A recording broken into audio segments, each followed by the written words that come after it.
Улсын ерхий прокурорын газрын олон нийтэд харилцах албанаас Про подкастыг цувралаар хүргэж байна. Подкастаараа дамжуулан хууль эрх зүйн мэдээллийг хүргэдэг үлээ. Энэ удаагийн подкастад Хаант дүүргийн прокурорын газрын хэрэг бүртгэх мөрдөн байцаах ажиллагаанд хяналт тавих ажил хариуцсан ахлах прокурор Кипэлмаа оролцож байна. Бидний ярилцах сэдэв цахим залилангийн гэмтэргээс урьдчилан сэргийлэх талаар ярилцах болно.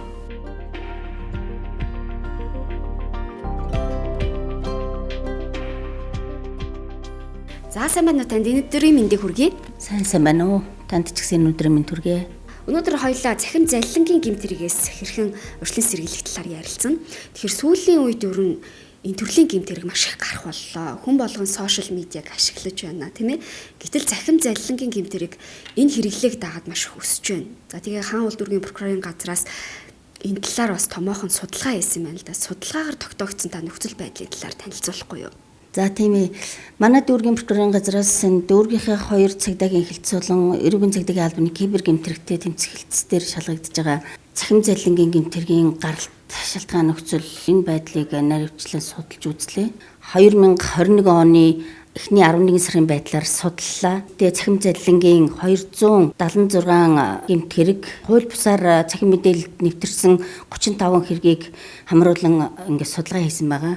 Энэ судалгааболсон гол үндэслэл гэх юм бол ер нь сүүлийн үед цахим залилангийн гэмтэрэг нэлээд газар авч байгаа. Залим эхлэх гэмтэргүүд дотроо ер нь нэлээд өндөр байр суурьтай болоод байгаа учраас зайлшгүй судлах шаардлага гарсан. За Facebook залилангийн хэргийн гарч байгаа нэг шалтгаан нь болохоор өөрийнх нь танил тал хамаатан садан ах トゥ ч гэдэг юм уу тэр хүмүүсийн Facebook хаягаар нь нэвтэрч ороод тэдгээр хүмүүсийн нэрийг бариад мөнгө зээлүүлэхийг хүсдэг. Одоо надад их яаралтай шаардлагатай болчлоо. Маргааш нэг өдөр өгье, өнөө оройч өгье гэдэг юм ингээд мөнгө зээлхийг хүсгээр нь уцаар яриад хүнд үнэхээр мөнгө шаардлагатай болсон юм уу? Ямар учиртай болчихв? Энэ мөн үү биш үү гэдгийг ч нэгтлгүйгээр шууд мөнгө шилжүүлдэг. Энэ нь болохоор бас нэг өөрөө хохирох нэг үндэслэл болоод байна. За хоёрдугаарх нь болохоор орон сууц түрээслүүд гэсэн нэг зар тавьсны дагуу тэр утасны дугаараар холбогдоод нэгсэн мөнгөийг шилжүүлчихдэг. Уул нь эхний ээлжинд тэр хүмүүстэй уулзаад түрээслэх гэж байгаа орон сууцыг үзээд үнэхээр өөрсдийнх нь шаардлагад нийцсэн орон сууц мөн үү биш үү гэдгийг үзээд тэгээд гэрээ байгуулсны дараа энэ мөнгөө шилжүүлж явах хэрэгтэй байхад энэ усууд тэгэлгүйгээр шууд мөнгөө шилжүүлчихдэг. Facebook дээр тавьсан нэг сайхан орон сууцны зурганд итгээл одоо энэ үнэхээр гоё байшин байна. Одоо энэ надад таалагдж ин гэл ингээ мөнгө шилжүүлчихдэг. Тэгээ яасан гэхээр нөгөө хүн нь уцаа салгаа алгуулчихдаг. Очихоор хаягнд нь шал өөр хүн амьдарч идэг. Тэгээд нөгөө хүний уцаж холбогдох байдаг. Ингээд залилуулчихлаа гэдэг. За 3 дугаарт нь онлайн худалдаа энэ сүүлийн үед их хөгжиж байгаа. Ерөөсө Facebook-ээр онлайн худалдаа одоо шууд итгээ шилжүүлээл дараа нь нөгөө Facebook хаяг пэйж хуудас алгуулчихдаг. Тэгэл бид нар ингээ мөнгөө шилжүүлсэн жаад залилуулчлаа гэж цагдаагийн байгууллагад ханддаг. Ингээд энэ байдлаас үцхээр иргэд өөрсдийнх нь бас сонор сэрэмжгүй, хайхрамжгүй, дээрээс нь их итгэмтгий байдлууд их нөлөөлж байна. Энэ хүмүүсийн цаад нөгөө гэмтэтгээдүүдийн ч гэсэн сэтлийг маш их төрүүлж өгч байгаа. Нөхцөл болцоог нь бүрдүүлж өгч байгаа гэдгээ ерөөсөй ойлгодоггүй. Энэ дээр энэ иргэд их анхаарах шаардлагатай гэж үзэж байгаа. Тэгэхээр цахим залилангийн гэмтэрэгт өртөхгүй тулд иргэдийн өөрсдийнх нь хандлага маш чухал болоод байна шүү дээ. Сошиал хэрэглээний бас соёл байхгүй байгаа юм л да. Нууц үгээ тогтмол солих ёстой гэдэг ч юм уу те. Хин нэг нь нэгтлэж халахгүйгээр мөнгөө шилжүүлж байгаа нь эргээд энэ гэмтэргийг одоо гарах нөхцөл болд юм байна. Тэгэхээр урьдчилан сэргийлэхийн тулд ер нь цаашдаа ямар арга хэмжээ авах ёстой гэж та бүх үзэж байгаа вэ? Ер нь л бүх хүн сошиалор харьцдаг, Facebook хуудастай шүү дээрээс нь Instagram тэгэл ер нь энэ цахим хэрэгслэр бол маш их харьцаж олон нийтийн мэдээллийг ч олж авдаг, өөрсдийнхээ мэдээллийг ч маш их цацдаг. Эннээсээ болоод бас өөрсдийнхөө мэдээллийг их дэлгэрэнгүй их цацж байгаа. Энэ байдлаасаа болоод бусдад олзлогдох нэг шалтгаан болж байгаа. Хоёрдугаарт нь тэр Facebook-ийн нууц үгийг бас тийм хялбар дараалсан оронтой тооч гэдэг юм уу төрсөн өдөр гар утасны дугаараар хийчдгээс болоод тэрийг хүн нээгээд олоод авахд маш хялбар болгоод өчөж байгаа. Энэ нөхцөл байдлууд их нөлөөлж байгаа учраас Facebook хаягныхаа нууц үгийг 6 сар тутамч гэдэг юм уу дандаа шинжилээ солиод авах шаардлагатай. Нөгөө хүмүүс чинь тэр хүний мэдээллийг олоод авангуудаа тэрүүгээр нь хийгээд үзэнгүүт л шууд нэвтрээд орчдөг. Тэгээд Facebook хаягт нэвтрээд орохоор нөгөө ойр тойрны харьцдаг их ойрын харилцаатай хүмүүсийн хамаг мэдээлэл тэнд байж идэг.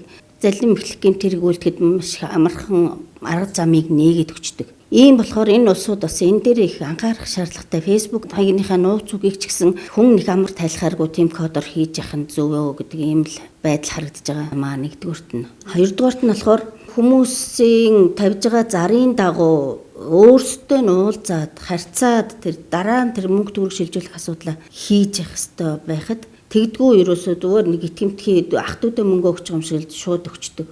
Энэ байдал чинь бас нэг шалтгаан нөхцөл болоод байгаа учраас энийг нэгтэлж байгаа ч гэж хэлмээр байгаа юм. За 3 дугаарт нь энэ онлайн худалдаа гэдэг нэг худалдаанаас бараа авах гээд мөнгөө шилжүүлсэн чинь алга болчлоо гэдэг.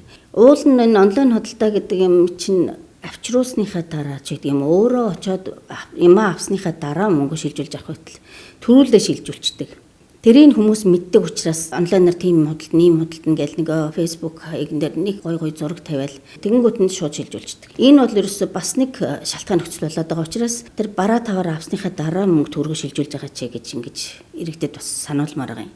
Өөрсдийнхөө сонор сэрэмжгүй ийм байдлаас болж энэ залингийн гэмтэргийн хохирогч болцоход эргээд бас цагдаагийн байгууллагад дандаа та нар олж өгсөнгүй. Та нар ерөөсөө бидний төлөө ажилласангүй гэж дандаа ингэж гомдол мэдүүлдэг, дайрч тавшилдаг.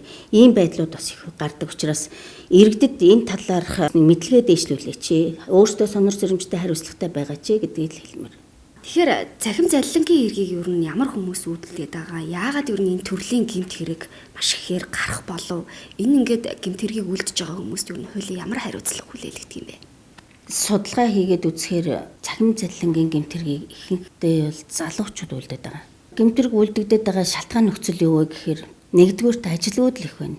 Хоёрдугаарт цар тахал гарсантай холбоотойгоор хөл хорионд гэртээ ажилгүй ингээд орлогогүй суучхлаар тэр ахын хүрээний хэрэгцээний мөнгө шаардлагатай болдог. За тэрийг чинь бас нэг өөрийнхөө хөдөлмөрөөр олъё гэж бодохгүй хөнгөн хялбар аргаар олох юм сонирхолтой залуучууд бас их нэмэгдсэн. Зарим нь бол ажил төрөл хийдэгчгүй угаасаа бүр яг энэ залингийн гэмт хэргийг амжиргааны их уср болох зогсоо зөндөө байна. Ийм байдлаар энэ гэмт хэрэг их үйлдэгдэж гарч байгаа. Тэрнээс гадна энэ залуучуудын цахим хэрэглээний боловсрол их өндөр болсонтой холбоотой. Одоо зөвхөн иргэдийн мэдээлэлд хууль бусаар нэвтэрч ороод өөртөө харьцахгүйгээр шууд данснаас нь мөнгө гаргаад авч байгаа. Энэ хэрэг бас сүүлийн үед маш их хандлагатай болоод байгаа. Өөрт нь мэддэхгүйгээр цахим хэлбэрээр мөнгийг өөрийнхөө дансанд шилжүүлээд оруулаад авчиж яах гэдэг чинь тэр хүнд хялбар аргаар мөнгө олоход ер нь боломжтой юм байна гэдэг ойлголтыг төрүүлчихэж байгаа. Энэ байдлуудаас өөрсдөө сүулдэ гэмт хэрэгтэн болж байна гэдгийг ойлгодгоо. Өнөөдөр л болж байл маргааш ерөөсөө яах нь тэр хүмүүст бол хамаагүй. Иймэрхүү байдлаар энэ залуучууд өөрсдөө эцэст нь насан туршийнхаа хар толбыг өөртөө үлдээж ин гэдгээр ойлголтыг авч чадахгүй байна.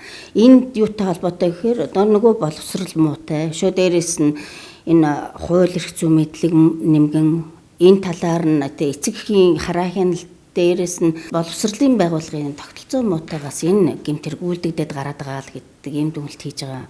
За энэ гэмт хэргийн төрлийн гэмт хэргийг болохоор эрүүгийн хуулийн 17 дугаар зүйлийн 3 буюу залилах гэмт хэрэг гүйлдэх, цахим мэдээлэлд хууль бусаар нэвтрэх буюу эрүүгийн хуулийн 26-гийн нэгт хэсэгт заасан. Дээрээс нь давхар 18 дугаар зүйлийн нэгт хэсэг буюу мөнгө угаах гэмт хэрэгүүдээр давхар зөвлөж ял шийтгэл оногдуулнаа. Ганц залилангийн гэмт хэрэг биш цаанаа бас зүйл анги нэмэгдээ авчих нь шүү дээ. Тэг нь эн чинь ерөөсө ганцхан залилан хийж байгаа юм биш. Цахим мэдээлэлд хууль бусаар халдж जैन дээрээс нь мөнгө угааж जैन гэсэн ийм үндслээр энэ хүмүүст давхар зүйл ангаар ял шийтгэл оногдуулах үндслэл бий болж байгаамаа. За эрүүгийн хууль заасан 17-гийн 3 дугаар зүйл заасан залилан эхлэх гэмт хэргийн хохирол бол ерөөсө хэмжээ заагаагүй байдаг. Тэгэхээр одоо 10,000 20,000 төгрөг залилж авсан байсан ч залингийн гэмт хэрэг үлдсэн тооцогдно. За хэдэн зуун саяар нь авсан байсан ч залим эхлэх гэмт хэрэг үлдсэн тооцогдож энэ зүйл ангаар ял шийтгэл авнаа. Тийм болохоор ер нь би их бага хэмжээний мөнгө авсан юм чинь гайгүй гэж бодох тийм үндслэл байхгүй. Ерөөсө 10,000 төгрөг авсан ч 20,000 төгрөг авсан ч залингийн гэмт хэрэг тооцогдно. 10 саяыг авсан ч 20 саяыг авсан ч энэ залингийн гэмт хэрэг тооцогдох учраас бага мөнгө авчих юм бол би ер нь ял шийтгэл үлдчихнэ гэж бодож энэ гэмт хэргийг үлдээд байгаа бол энийг ерөөсө маш буруу ташаа ойлголтоо гэдгийг хэлэх ёстой. Тэгэхээр цахим залилангийн энэ гэмт хэргийг шалган шийдвэрлэхэд анхаарах асуудал за тулгымцсан асуудлууд юу байдаг вэ? Хуулийн байгууллагууд ер нь хэрхэн яаж хамтарч ажиллаж байна? Урьдчилан сэргийлэх үүднээс ер нь хаал дүргийн прокурорын газраас хэрхэн анхаарч байгаа вэ? Залилан эхлэх гэмт хэргийн талаарх ойлголтыг иргэдэд нэлээд сайн хуулж таниулах шаардлагатай. Манай дүүргийн прокурорын газраас цахим залилангийн гэмт хэргийн талаар 2 жил дараалал энэ судалгаа хийж байгаа. 20 онд бас энэ судалгаа хийсэн. Хийгээд цагдаагийн хэлтсүүдтэй шөө дээрээс нь гэмтэргээс урьдчилан сэргийлэх ажлыг зохицуулах дүүргийнхаа зөвлөлд танилцуулга хүргүүлсэн. За судалгааны дөнгөөс харахад за нэг дансаар ингээд ашиглаж удаадараа тэг заллин эхлэх гэмтэрэг үлдэж бусдаас мөнгө авч байгаа. Ийм тохиолдлууд нэлээд гардаг нь ажиглагдсан. Залилсан хэрэгүүд нь өөр газарт шалгагдаад. Одоо тохиолох юм бол хаан уул дүүргийн прокурорын газар дээр нэг дансаар залилсан 4 хэрэг одоо цагдаагийн 1-2 дугаар хэлцээр ингээд хуваагдаа шалгагдаж явах жишээтэй. Тэгэхээр энэ судалгааны үндсэн дээр бид нар дансны дугааруудыг бүгдийг ингэж шалгаж үзээд нэг дансаар заллин эхлэх гэмтэрэг үлдгэсэн хичнээн тохиолдол байна вэ?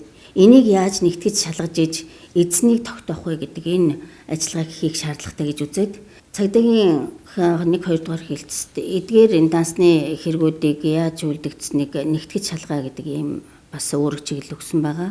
Энэ үнэхээр сүлжээ болцсон нэг дансаар газар заллаад авсан хэрэгүүдийг нэгтгэж шалгаад нэг үр дүнд хүрч тэр эзэнтгээдэг ялагдагчаар татагдуул зохиогдгийг олж тогтоож энэ хэргийг шийдэж энэ хүмүүсийн хохирлыг барагдуулах тал дээр бас нэг арга хэмжээ авч ажиллах шаардлагатай юм байна гэдэг энэ албан бичиг бас нийслэлийн прокурорын газарт саналын байдлаар хургуулчихэд байгаа. Цахим заллин гэдэг бол ерөөсөө данс руу шилжээд орсон учраас цахим заллин гэж үзээд байгаа. За цахим заллингийн гэмтэргээс урьдчилан сэргийлэх ажил нь дан ганц хуулийн байгууллага. Тэр дотроо цагдаа прокурорын ажил биш ээ. Энэ гэмтэргээс урьдчилан сэргийлэхийн тулд иргэд өөрсдөө энэ гэмтэрэгт өртөхгүй байх талаар арга хэмжээ авах, яавал энэ хэрэгт өртөхгүй байх уу гэдэг дээрээ бас өөрсдөө анхаарлаа хандуулах шаардлагатай. Миний түрүүний хэлсэнчлэн нягтлж шалгаж ээж мөнгөө шилжүүлж явах. Энэ л хамгийн гол асуудал гэдэг дээр анхаарах хэрэгтэй байна. Тэгээ дээрэс нь өөрсдийнхөө цахим мэдлэгийг нэлээд сайжруулах шаардлагатай юм байна. Хууль эрхцийнхөө мэдлэгийг сайжруулах шаардлагатай юм байна гэдгийг л иргэдэд хэлмээр байна. За энэ удаагийн подкастт оролцож цахим заллингийн гэмтэрэг гэж юу болох урьдчилан сэргийлэх үүднээс хэрхэн ажиллах ёстой талаар мэдээлэл өгсөн танд баярлалаа. Ажлын амжилт хүсье. Баярлалаа. Про подкастын шинэ дугаар та бүхэнд хүрлээ. Подкасттай холбоотой санал хүсэлтээ олон нийтэд харилцах албанд ирүүлээрэй.